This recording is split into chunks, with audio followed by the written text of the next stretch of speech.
हाँ जी, तो क्या हाल दोस्तों। उम्मीद करता हूँ सारे बढ़िया होंगे। दोस्तों इमेजिन करो कि आप अपने पुराने दोस्तों के साथ बैठे हो और बढ़िया एंजॉय कर रहे हो, पर तभी कुछ ऐसे राज सामने आए कि आप अपने ही दोस्तों को मारने के लिए दौड़ो।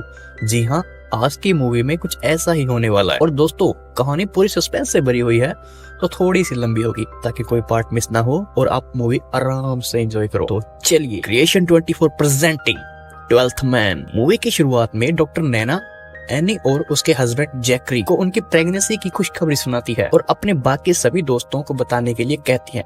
एक्चुअली दोस्तों मूवी में 11 लड़के लड़कियों का एक ग्रुप होता है, जिसमें 6 लड़कियां और 5 लड़के होते हैं। तो उसी ग्रुप को बताने के लिए कहती है, पर जैकरी नैना को रोकते हुए कहता है कि कल सिद्धार्थ की बैचलर पार्टी है, तो कल वही सबको बताएगा। अब आगे शाइनी का हस्बैंड मैथ्यू दिखाया जाता है, जो कि अपनी एक फ्रेंड फिदा के साथ बैठा होता है। एक्चुअली दोस्तों शाइनी एक अमीर घर की लड़की होती है, पर शादी के बाद उसके पति यानी कि मैथ्यू की पैसों के मामले में कंडीशन थोड़ी खराब होती है। तो मैथ्यू फिदा को कहता है कि शाइनी फिजूल खर्चा करती है, अगर मैं उसको पैसे ना दूं तो वो किसी अपने फ्रेंड से पैसे मांग लेती है, और कहता है कि अपने ग्रुप में हम सबसे ज्यादा क्लोज थे, अगर मैं तुमसे शादी करता तो आज कुछ हालात और होते। अब आगे सैम दिखाया जाता है, जो कि एक इन्वेस्टर होता है और वो एक आदमी को लाखों रुपए इन्वेस्ट करने के लिए देता है। और अब आगे के सीन में डॉक्टर नैना अपने हस्बैंड जितेश को फोन करती है और एनी की प्रेगनेंसी की खुशखबरी बताते हुए कहती है कि तुम किसी को बताना मत, कल सिद्धार्थ की पार्टी में सबको सरप्राइज मिलेगा। और अब आगे रात में उनमें से ही कुछ दोस्त दिवाली मनाते हैं और वहां पर शाइनी के बार बार पूछने पर सिद्धार्थ एनी की प्रेगनेंसी की खुशखबरी बता देता है। और दोस्तों किसी औरत को सीक्रेट का पता चले तो वो सीक्रेट कहाँ रहता है, और वही होता है।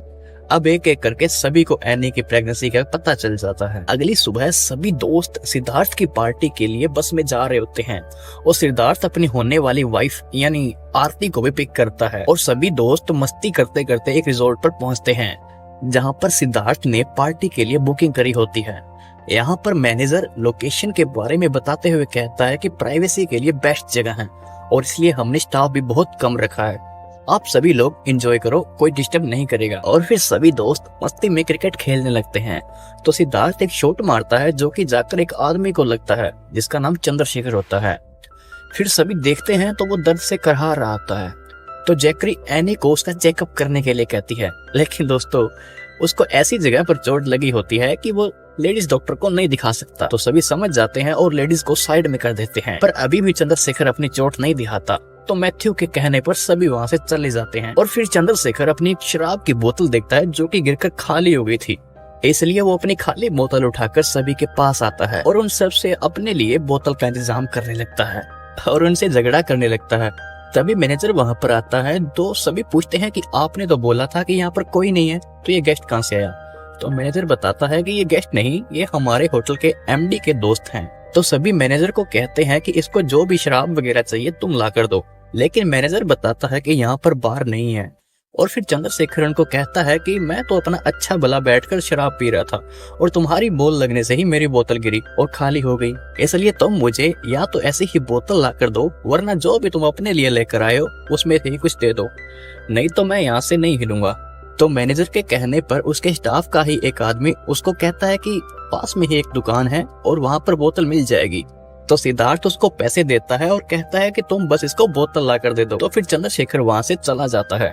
अब आगे के सीन में सिद्धार्थ आरती को सुंदर सुंदर वादियां दिखाता है और दोनों साथ में एक सेल्फी लेते हैं। और फिर सिद्धार्थ आरती को एनी की प्रेगनेंसी की खुशखबरी भी बता देता है। इतने में सभी लड़कियां वहां पर आती है और सिद्धार्थ को वहां से भगा देती है। दूसरी तरफ फिदा धूम्रपान कर रही होती है, पर उसका लाइटर काम नहीं करता। तो वहां पर चंद्रशेखर आता है और उसकी हेल्प करता है। और चंद्रशेखर के पूछने पर फिदा अपने दोस्तों के बारे में बताती है और अपना नाम भी बताती है। तो चंद्रशेखर भी अपना नाम बताकर वहां से चला जाता है। और इधर सारी लड़कियां शादी की बातें कर रही होती है। इतने में चंद्रशेखर वहां पर आता है और अपने बारे में बताने लगता है। तो लड़कियां उससे चिढ़ जाती है और उसको वहां से भगा देती है। अब आगे सीन शिफ्ट होता है और रात के टाइम सभी दोस्त अपनी पार्टी को एंजॉय करते हैं और मस्ती में डांस वगैरह करते हैं। तो दूसरी तरफ चंद्रशेखर उसी वेटर को ढूंढ रहा होता है जो उसकी शराब की बोतल लेने गया था, पर मैनेजर उसको बताता है कि शायद वो भाग गया, इसलिए अभी तक नहीं आया। और इधर जितेश एनी की प्रेगनेंसी की खुशखबरी सबको बताता है। दोस्तों सभी को मालूम तो होता है, पर फिर भी जैकरी और एनी के लिए सारे ऐसे रिएक्ट करते हैं जैसे कि जस्ट उन्हें अभी पता लगा हो और सारे बहुत खुश होते हैं। इतने में चंद्रशेखर वहाँ पर आता है और अपना ड्रामा स्टार्ट कर देता है। वही पहले की तरह अपनी टूटी हुई बोतल मांगने लगता है। तो सभी कहते हैं कि तुम्हें पैसे तो दिए थे। फिर चंद्रशेखर बताता है कि वो तो वेटर लेकर भाग गया। दोस्तों चंद्रशेखर ऐसी एक्टिंग करता है कि मानो जैसे वो बहुत बड़ा बेवड़ा हो और उनसे 7-8 पैग मांगता है, लेकिन सभी उसे 2 पैग देने के लिए तो तैयार हो जाते हैं पर ज्यादा नहीं, और उसे वहां से भगा देते हैं। तो साइड में कुछ लड़कियां होती हैं, उनको जाकर तंग करने लगता है। तो दुखी होकर उसे 1 पैग दे देते हैं, जिससे कि चंद्रशेखर वहां से चला जाता है। सैम बहुत चिढ़ जाता है और सभी को कहता है कि अगली बार वो आया तो मैं उसको मार दूंगा। तो सभी हंसने लग जाते हैं। इतने में सैम को उसी आदमी का फोन आता है जो सैम से पैसे लेकर गया था, और वो कहता है कि गाड़ी का एक्सीडेंट हो गया है और पैसे टाइम पर नहीं पहुंचेंगे। तो सैम उसको धमकाते हुए कहता है कि कुछ भी करो पर पैसे टाइम पर पहुंचा दो, वरना तुम मेरा असली रूप देखोगे, और फोन कट कर देता है। और दोस्तों कुछ टाइम बाद फिर से उसको फोन आता है, तो वो किसी आदमी को पैसे रखने के लिए कहता है, और जब बाद में वापस आता है तो सब नाराज हो जाते हैं क्योंकि सभी का मूड खराब होने लगता है। तो सभी बातों बातों में कहते हैं कि हर किसी के पास कोई बात होती है जो दूसरों से छिपाता फिरता है। तो एनी लड़कों की टांग खींचने लगती है, तो सिद्धार्थ अपना फोन रख देता है कि मेरे पास छुपाने के लिए कुछ नहीं है, जो कि फिर एक गेम में बदल जाता है। फिदा सबको कहती है कि हम सब अपना फोन सबके सामने रखेंगे और कोई भी कॉल आएगी तो सबके सामने स्पीकर पर बात करेंगे, और अगर कोई व्हाट्सएप पर मैसेज आया तो वो सबके सामने पढ़ेंगे। पहले तो सभी मना कर देते हैं, पर फिर बारी बारी सभी मान जाते हैं और अपना अपना फोन आगे रख देते हैं। इतने में जैकरी के पास उसकी माँ का फोन आता है। तो जैकरी फोन स्पीकर पर करता है। जैकरी की माँ उसको कहती है कि तुम एनी से चिपके मत रहना, तुम उसके बॉयफ्रेंड हो, पति नहीं। तो सभी का मुंह थोड़ा उतर जाता है। और फिर सैम सभी को कहता है कि फालतू के गेम में अपना टाइम वेस्ट नहीं करते और पार्टी को एंजॉय करते हैं, लेकिन जैकरी उसे मना करते हुए कहता है कि हमने 1 घंटे का टाइम डिसाइड किया है और अब बीच में कोई गेम नहीं छोड़ेगा। सैम को कहता है कि अगर तुमको जाना है तो तुम छोड़ सकते हो। तो सैम ना चाहते हुए भी अपना फोन सामने रख देता है। अब आगे सभी नेक्स्ट कॉल का वेट करने लगते हैं, लेकिन बहुत टाइम हो जाता है और कोई फोन नहीं आता। तो सभी बैठे बैठे बोर हो जाते हैं और इधर उधर चले जाते हैं। लेकिन तभी आरती के फोन में कॉल आती है, तो सभी वापस आ जाते हैं। आरती की किसी कॉलेज की फ्रेंड का कॉल आता है। वो उसको कॉलेज के किसी लड़के के बारे में बताती है कि वो तुम्हारी शादी की खबर सुनने से बहुत परेशान है। तो सभी हंसने लग जाते हैं और आरती फोन कट कर देती है। फिर सभी बातों बातों में शादी की बातें करने लगते हैं और कहते हैं कि फैमिली सही हो तो सब कुछ सही रहता है, पर अगर फैमिली में थोड़ी दिक्कत हो तो डिवोर्स हो जाते हैं। और इतने में ही सिद्धार्थ के फोन पर भी कॉल आती है, जो कि उसके अंकल होते हैं। तो उसके अंकल उसको बातों बातों से पकाने लगते हैं। तो सभी वहां से खड़े होकर चले जाते हैं। दोस्तों अब आगे जितेश की बारी आती है और उसका फ्रेंड उसको दूसरी वाली वीडियो की लिंक मांगता है, जिसको देखकर सभी हंसने लग जाते हैं और बेचारा जितेश बहुत शर्मिंदा हो जाता है। और अब आगे कुछ टाइम बाद मैथ्यू के फोन पर एक वॉइस मैसेज आता है। एक्चुअली दोस्तों मैथ्यू की फाइनेंशियल कंडीशन थोड़ी खराब होती है। तो मैथ्यू अपने बिजनेस में जॉन नाम के एक आदमी से 25 लाख रुपए लेकर लगाए होते हैं, जो कि उसने फिदा के कहने पर मैथ्यू को दिए थे। और वो आदमी उसको वही पैसे लौटाने के लिए फोन करता है और कहता है कि अगर मेरे पैसे टाइम पर नहीं दिए तो मैं तुम पर केस कर दूंगा। और वो मैथ्यू से इतना बदतमीजी से बात करता है कि सभी सुनकर थोड़ा परेशान हो जाते हैं और मैथ्यू को कहते हैं कि तुमने हमको पहले क्यों नहीं बताया। और फिर माहौल ठंडा करते हुए कहते हैं कि हम तुम्हारी हेल्प करेंगे। और दोस्तों अब आगे कहानी में ट्विस्ट आता है और सिद्धार्थ के फोन पर उसके किसी फ्रेंड का कॉल आता है। सिद्धार्थ उसको अपनी पार्टी के बारे में बताता है, लेकिन उसका फ्रेंड कहता है कि जो तुम्हारी फ्रेंड प्रेग्नेंट हुई थी उसके लिए मैंने तुम्हें अबॉर्शन की मेडिसिन दी थी, और उसके बारे में बात करने लगता है, जिससे कि सभी को लगता है कि सिद्धार्थ और एनी के बीच में कुछ है। तभी एनी प्रेग्नेंट हुई है। तो इतना सुनते ही जैकरी सिद्धार्थ पर भड़क जाता है और झगड़ा करने लगता है, जिससे कि अब सभी आपस में एक दूसरे पर शक करने लगते हैं और सभी झगड़ा करते हुए अपने अपने रूम में चले जाते हैं, जिससे कि अच्छी खासी पार्टी खराब हो जाती है। और अब सैम भी अपना फोन उठाता है। और दोस्तों सैम बहुत चालाक होता है। उसने अपना फोन एरोप्लेन मोड पर रखा होता है ताकि उसके कारनामे किसी के सामने ना आ जाए। और सबके जाने के बाद खाना खराब होता है तो वेटर उसको उठा ले जाते हैं। और अब आगे रूम में भी सभी आपस में एक दूसरे से ही झगड़ा करते हैं, तो एक एक करके सभी बाहर आ जाते हैं। इतना सब होने पर सैम का मूड खराब होता है तो वो शराब मांगता है। तो मैथ्यू शराब लेने के लिए अपने रूम में जाता है, लेकिन बहुत टाइम तक वो वापस नहीं आता। तो जैकरी भी अपने रूम में चला जाता है और उसके बाद सैम भी चला जाता है। और फिर सीन शिफ्ट होता है। एक आदमी मैनेजर को आकर कहता है कि एक लड़की नीचे गिर गई है। तो वे जाकर देखते हैं तो वहाँ पर शाइनी होती है, जो कि अब मर चुकी होती है। और दोस्तों अब आगे फिर से सीन शिफ्ट होता है और पुलिस वहाँ पर आती है। इंस्पेक्टर उनको शाइनी की फैमिली के बारे में पूछता है। तो जैकरी कहता है कि वे बहुत बूढ़े हैं, इसलिए हमने उनको नहीं बताया। और सुबह तक हम उनको सब कुछ बता देंगे। तो इंस्पेक्टर उनको वापस रिजॉर्ट में भेज देता है और फिर इंस्पेक्टर उस आदमी से पूछताछ करने लगता है जिसने सबसे पहले शाइनी को देखा था। और अब आगे जितेश और सिद्धार्थ इंस्पेक्टर को चंद्रशेखर के बारे में बताते हैं कि वो सुबह से हमको परेशान कर रहा था। तो इंस्पेक्टर मैनेजर के साथ चंद्रशेखर के पास जाता है, लेकिन वहाँ पर हमें पता चलता है कि चंद्रशेखर डीएसपी है जो कि कुछ दिनों के लिए सस्पेंड हुआ होता है। और दूसरी तरफ अब शाइनी को भी बाहर ले आते हैं, जिसको देखकर मैथ्यू बहुत रोने लगता है। और अब आगे चंद्रशेखर भी वहाँ पर आता है, तो इंस्पेक्टर के थ्रू उनको पता चलता है कि चंद्रशेखर डीएसपी है। तभी एक इंस्पेक्टर उनको कहता है कि कल इलेक्शन है और उसके बाद शाम तक तुमको बॉडी मिल जाएगी और तुम मंडे तक आकर पुलिस स्टेशन में बॉडी ले जाना। पर वे सुबह तक बॉडी मांगते हैं, लेकिन इंस्पेक्टरों को मना कर देता है। तो सभी डीएसपी के पास जाते हैं और उससे हेल्प मांगते हैं। तो डीएसपी के कहने पर इंस्पेक्टर मान जाता है और कहता है कि बाद में मैं फॉर्मेलिटी के लिए आऊंगा, केस को इन्वेस्टिगेशन डीएसपी सर करेंगे, तो जो कुछ भी हो तुम इनको बता देना। तो सभी मान जाते हैं और फिर डीएसपी मैथ्यू से शाइनी के बारे में पूछने लगता है। तो मैथ्यू बताता है कि मैंने आखिरी बार उसको रूम में ही देखा था। तो डीएसपी पूछता है कि क्या तुम्हारे बीच कुछ और भी हुआ था, लेकिन वे उसे कुछ नहीं बताते। तो डीएसपी सीसीटीवी फुटेज चेक करता है और उसे पता चलता है कि इनके बीच झगड़ा हुआ था। तो डीएसपी वापस आता है और फिर आरती से पूछने लगता है कि अगर कुछ नहीं हुआ था तो तुम रोते हुए रूम में क्यों गई थी। आरती पहले तो सिर दर्द का बहाना बनाती है, लेकिन डीएसपी के बार बार पूछने पर आरती उसको गेम के बारे में बता देती है। तो फिर डीएसपी सभी को बाहर खड़ा कर देता है और उनके रूम की तलाशी लेने लगता है। और दोस्तों अब आगे डीएसपी सभी को एक रूम में बुलाता है और वही पहले वाली गेम दोबारा खेलने के लिए कहता है। डीएसपी कहता है कि मैं भी अब तुम्हारे साथ ये गेम खेलूंगा, पर दूसरी तरफ कोई खेलना नहीं चाहता, लेकिन पुलिस के डर से सभी मान जाते हैं और अपना अपना फोन आगे रख देते हैं। फिर डीएसपी कहता है कि इसमें कोई चेंजेस तो नहीं होंगे, पर 2 रूल अलग हैं। एक तो इसमें कोई टाइम लिमिट नहीं है और गेम के दौरान अगर मैं सवाल करूंगा तो कोई गलत जवाब दे या कोई चीटिंग करेगा तो बाकी का गेम पुलिस स्टेशन में कंटिन्यू होगा। इतने में ही पहला कॉल डीएसपी के पास आता है, जो कि डीएसपी के दोस्त सुपरिटेंडेंट का होता है और वो डीएसपी को अपने घर आने के लिए कहता है।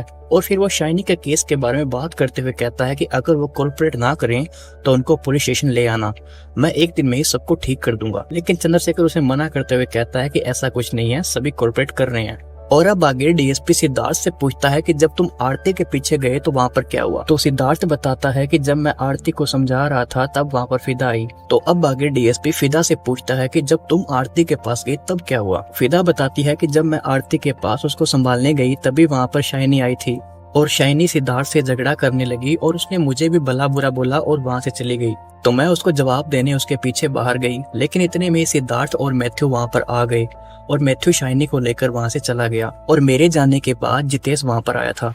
तो अब आगे डीएसपी जितेश से पूछता है। फिर जितेश भी अपनी कहानी बताता है कि मैं तो बस सिद्धार्थ को उसका फोन देने गया था और आरती को संभालने के लिए बोला और फिर वहाँ से आ गया। और दोस्तों अब डीएसपी सिद्धार्थ को उसी आदमी को फोन करने के लिए कहता है जिसने गेम के दौरान पहले सिद्धार्थ को फोन किया था, लेकिन अब वो फोन पिक नहीं करता। और इतने में ही फिदा के फोन पर उसके किसी फ्रेंड की कॉल आती है और वो उसको बताती है कि शाइनी की डेथ की न्यूज ऑनलाइन आ रही है और उससे पूछती है कि क्या ये सब कल वाली पुलिस की बात को लेकर हो रहा है। तो इतने में फिदा कॉल कट कर देती है और फिर डीएसपी के पूछने पर फिदा बताती है कि कल मैं और मैथ्यू गाड़ी से जा रहे थे, लेकिन मैथ्यू ने शराब पी रखी थी तो पुलिस ने हमको पकड़ दिया और फिर शाइनी और सिद्धार्थ ने हमको छुड़वाया था। फिर सिद्धार्थ बताता है कि जब हम पुलिस स्टेशन जा रहे थे तो शाइनी थोड़ा गुस्से में थी और मैथ्यू भी कहता है कि हाँ वो आते टाइम भी गुस्से में थी और उसने मुझे फिदा के सारे पैसे लौटाने के लिए भी बोला था। दोस्तों अब आगे जितेश डीएसपी को मैथ्यू के फोन पर आए हुए 25 लाख के वॉइस मैसेज के बारे में बताता है और जैकरी भी कहता है कि उस मैसेज से ऐसा लगता है कि शायद फिदा और मैथ्यू के बीच में कोई अफेयर है। तभी एनी भी कहती है कि उस मैसेज के बाद शाइनी को बहुत शर्मिंदगी महसूस हुई थी क्योंकि वो बहुत आत्मसम्मान वाली लड़की थी। और अब आगे डीएसपी मैथ्यू से पूछता है कि क्या तुम्हें या शाइनी को कोई साइकोलॉजी प्रॉब्लम थी, लेकिन मैथ्यू मना कर देता है। तो डीएसपी बताता है कि मुझे तुम्हारे रूम में एक ऐसी मेडिसिन मिली है जो मानसिक रोगी लेता है। तो नैना उसे बाइपोलर मेडिसिन के बारे में बताती है और कहती है कि शाइनी जब शादी से पहले हॉस्पिटल में एडमिट थी तो उसकी साइकेट्रिस्ट और मैं अच्छे दोस्त थे, इसलिए शाइनी अक्सर मेरे पास आती थी, तो मुझे पता है कि वो मेडिसिन शाइनी की ही थी। अब आगे डीएसपी फिदा से जॉन को फोन करवाता है, जिसने कि फिदा के कहने पर ही 25 लाख रुपए मैथ्यू के बिजनेस में लगाए थे। लेकिन दोस्तों जॉन जो पहले मैथ्यू पर भड़क रहा था वो अब फिदा से बहुत प्यार से बात करता है और कहता है कि फोन पर बात करना ठीक नहीं है और फोन कट कर देता है, जिससे कि सभी हैरान हो जाते हैं कि कुछ टाइम पहले तो इतने गुस्से में था और अब इतने प्यार से बात कर रहा है। तो डीएसपी मैथ्यू के फोन से दोबारा उसको फोन करवाता है, लेकिन अब वो फोन नहीं उठाता। तो डीएसपी उसको एक मैसेज कर देता है और अब आगे डीएसपी सैम का फोन चेक करता है तो उसे पता चलता है कि सैम ने तो पहले ही अपना फोन फ्लाइट मोड पर रखा है तो डीएसपी गुस्से में सभी को वार्न करता है और कहता है कि ऐसा अगर किसी ने किया है तो अभी चेंज कर दो, वरना मैं सभी को जेल में डाल दूंगा। और जैसे ही सैम का फोन ऑन करता है तो उसमें बहुत सारे कॉल और मैसेज आए हुए होते हैं, लेकिन उनमें सुरेश नाम के आदमी का कॉल बार बार आया हुआ होता है। तो डीएसपी सुरेश को कॉल लगा देता है, जिससे कि सभी को पता चलता है कि सैम कुछ इल्लीगल काम करता है। तो सैम डीएसपी से माफी मांगता है और कहता है कि मुझे बचा लीजिए, मैं दोबारा ऐसा कुछ नहीं करूंगा और मैं आपको 50 लाख रुपए दूंगा। तो डीएसपी हंसने लग जाता है और फिर सिद्धार्थ को सभी दोस्तों के फोन नंबर खुद को भेजने के लिए कहता है और फिर सभी के फोन चेक करने लगता है और फिर सारे नंबर साइबर सेल में भेजता है और उनके डिटेल्स मांगता है। अब डीएसपी फिदा से पूछता है कि साइनिस की लड़ाई के बाद तुम क्या कर रही थी। तो फिदा बताती है कि उसके बाद मैं थोड़ा नर्वस हो गई थी और जाकर पुल के किनारे पर बैठ गई थी, पर किसी को यकीन नहीं होता, तो इसलिए डीएसपी सीसीटीवी कैमरा चेक करने के लिए बोलता है। और इतने में ही मैथ्यू के फोन पर जॉन का मैसेज आता है, लेकिन उसमें सिर्फ एंग्री वाला इमोजी ही होता है। अब आगे मैथ्यू भी अपनी कहानी बताता है कि जब मैं बोतल लेने गया था तो सिद्धार्थ की बात को लेकर हमारे बीच में थोड़ा झगड़ा हो गया, तो फिर मैं बाहर आ गया था।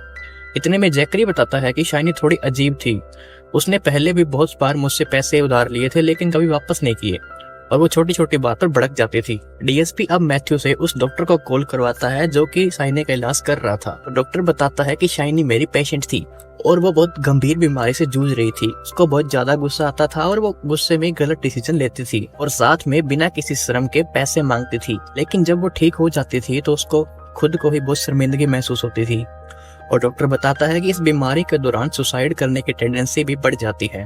तभी एक इंस्पेक्टर वहां पर आता है जिसके पास एक बोतल होती है जो कि शाइनी की बॉडी के पास मिली थी। दोस्तों, बोतल मैथ्यू की होती है। तो मैथ्यू अपनी कहानी बताता है कि जब मैं बोतल लेकर बाहर आया तो इतने में बहुत ज्यादा बारिश आ गई, इसलिए मैं बीच में ही रुक गया और जब बारिश बंद हुई तो मैं वापस वहां गया, लेकिन तब तक सैम और जैकरी वहां से जा चुके थे और इतने में ही मुझे कुछ आवाज आई तो मैं भागकर देखने गया तो मुझे वहां पर फिदा मिली और उसने वो बोतल नीचे फेंक दी।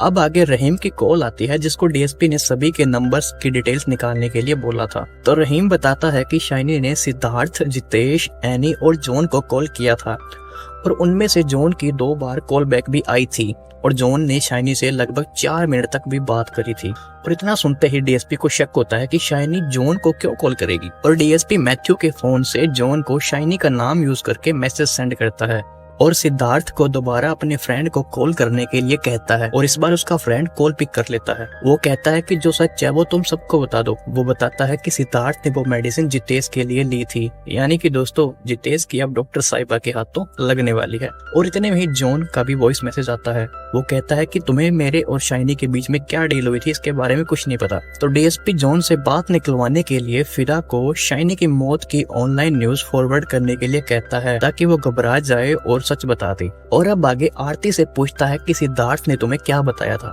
तो दोस्तों, आरती भी अपनी स्टोरी बताती है कि सिद्धार्थ ने जितेश का नाम लिया था और कहा कि मैं उस लड़की को नहीं जानता, मैंने सिर्फ जितेश के कहने पर ही वो मेडिसिन ली थी।